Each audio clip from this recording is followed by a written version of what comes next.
Taurus. Ito na yung reading mo for November 10 to 16. Check lang natin ano ba yung mga energies. Or possible, mga ganap, mga paparating sa'yo. General reading only. So, bahala na kayong kung saan tumutugma sa inyo. Sa career, financial, sa love life, etc. Kuha muna tayo ng mga round cards para sa mga possible paparating. Tayong 4.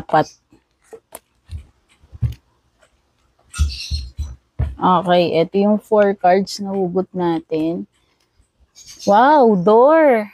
Parang kay Aries, ganito rin. Door is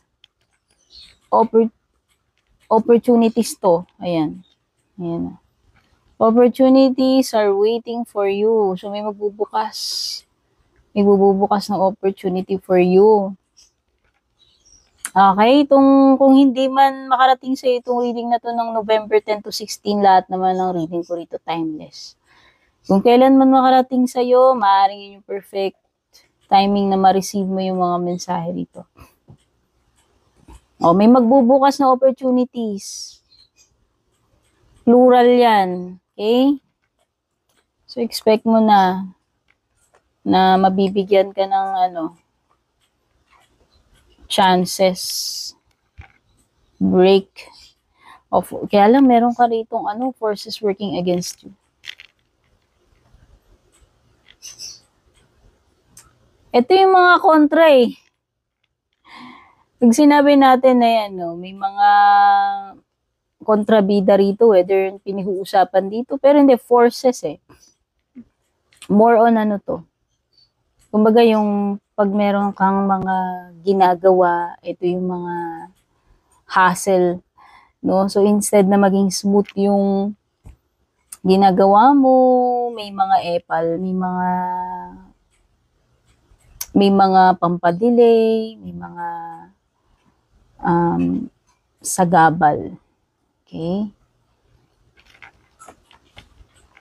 Pero meron ka rin namang 4-leaf clover. So, itong 4-leaf clover naman ay related sa great and good fortune. So, maganda, mabuenas ka pa rin kasi, syempre, tayo naman yung gumagawa ng swerte natin. Kung anong ginagawa natin, yun yung maanihin natin eh. Pero dahil combo yan, ayan, di ba yung door, may magbubukas ng mga opportunities sa'yo, tapos meron ka pang clover. Ibig sabihin, ito yung magandang time. Okay? Para i-maximize mo itong mga opportunities na darating sa'yo dito sa door card. Kasi nga, maswerte ka dun sa clover. Okay? So, i-amplify mo yun. Isulitin mo. Gawin mo yung mga dapat mong gawin. I-grab mo yung opportunity. You should accept valid criticism. Ito yung mga puna-puna. Ito yung mga critics sa paligid mo. Pero sabi naman kasi valid criticism. So, pwedeng take it professionally na lang. Huwag ka na lang siguro maging sensitive. Or gamitin mo yan. Kung ano man yung mga bulyaw nila sa'yo, ano man itong mga komento nila, bashing or criticism, gamitin mo na lang para, alam mo yun, ma-improve mo yung mga dapat mong ma-improve sa sarili mo. Yun naman usually yung, catalyst para tayo ay lalong maging better, di ba? So, ako pa tayo ng tarot cards. No? So, dito sa mga susunod na tarot cards, tignan natin yung iba pang general energies. Pwede mag-relate sa career mo, sa financial, sa love life, etc. Saan tumutugma sa inyo? Oops. Mabalasahin lang natin. Kuha tayong 5. 1, 2, 3, 4, and 5. Sa bottom ng deck mo, meron kang Queen of Cups reversed. So, yung mga nahugot natin, oops, 10 of Wands, 2 of Swords reversed, the Hermit, World card. Tsaka si Nine of Pentacles. Okay? Mga signs na meron dito, pwedeng may Taurus, Scorpio, Leo, or Aquarius. And then ito Virgo. Tapos ito naman pwedeng air sign or Libra. Tapos ito fire. Specific Leo.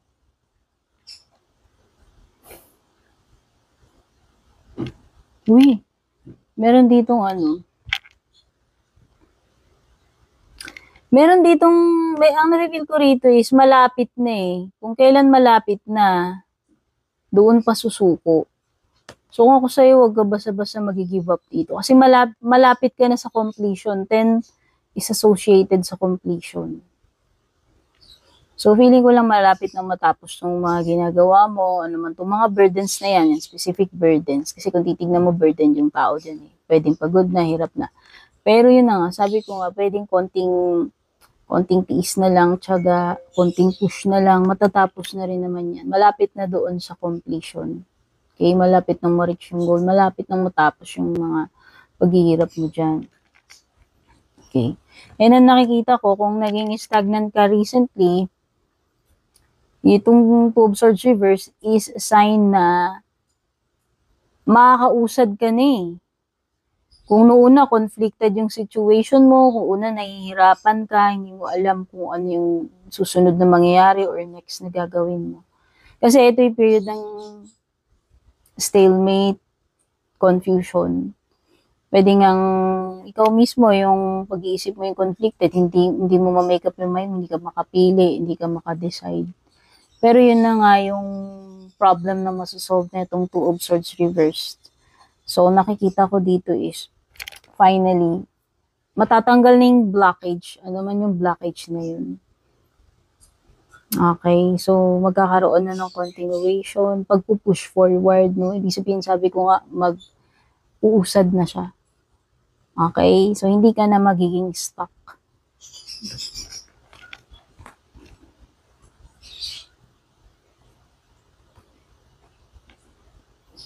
When it comes to love life, so nakikita ko dito, pwedeng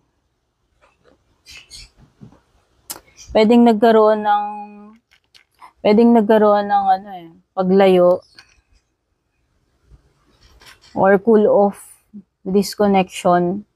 Or kung mangyayari pa lang to, again, hindi ko control kung nangyari na to, nangyayari or mangyayari pa lang. Kasi pwedeng, general energies yung binabasa ko, pwedeng para sa iba. Tapos na sa iba nangyayari, sa iba mangyayari pa lang. So, nakikita ko dito sa period ng detachment, a period ng reflection, baka magkakaroon kayo ng time apart, na magkakaroon ng period ng kailangan hayaan nyo muna isa't isa, give each other space para makapag-isip, makapagmuni-muni. Pero nakita ko is hindi pa naman tapos.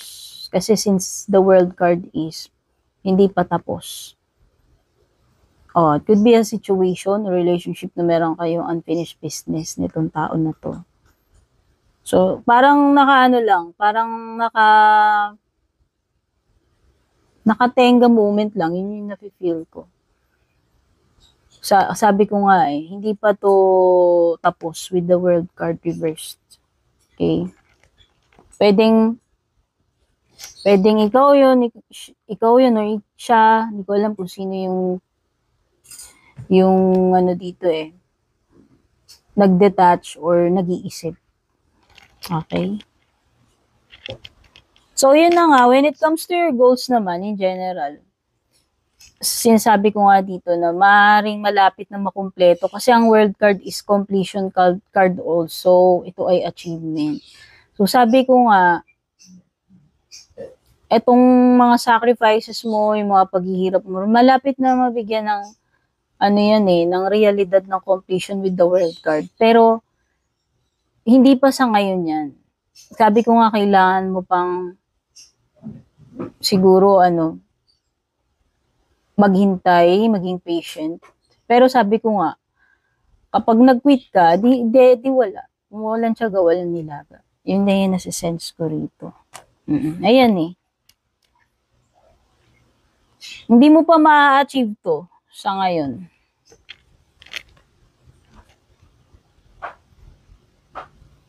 So, gaya nga ng sabi ko, hindi mo pa ma-achieve to sa ngayon. Kasi yun din naman yung parang pinaka-confirmation ng world card, yung pinaka-follow-up dito. Okay? So, sabi ko nga, tiyagain mo. Kasi ito, naniniwala ako dito na malapit na yan. So, kung ano man yan.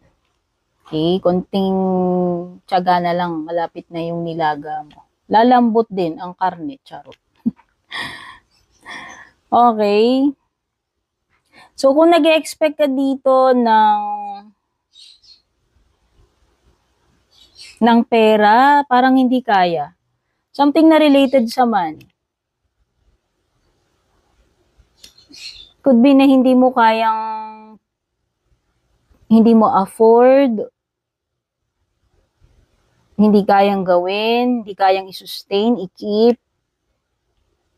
or hindi kaya yung responsibility. Parang merong something na ganun. So, kung saan man nagre-resonate sa inyo, sa love life man, sa career, sa financial, whatever.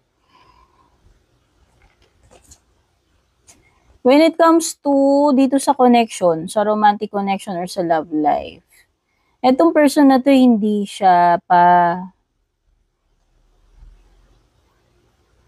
pa siya ready to commit. Oo, hindi siya ready sa responsibility, hindi siya ready to commit.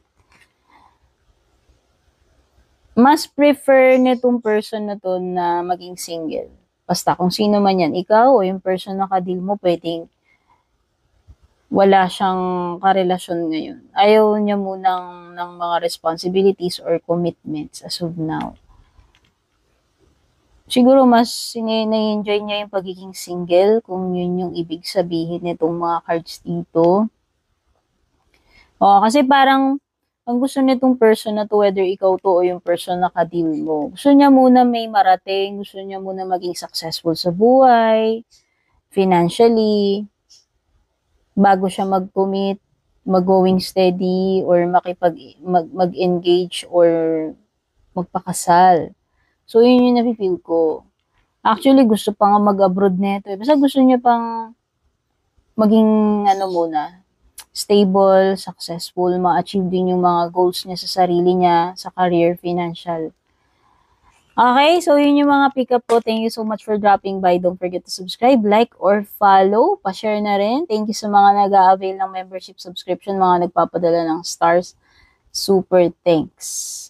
Private readings, dumiretso kayo sa one and only official Purple Teen FB page. May blue check, meta-verified po yun. Yung link nilalagay ko po sa description. Hanapin nyo na lang dyan, somewhere.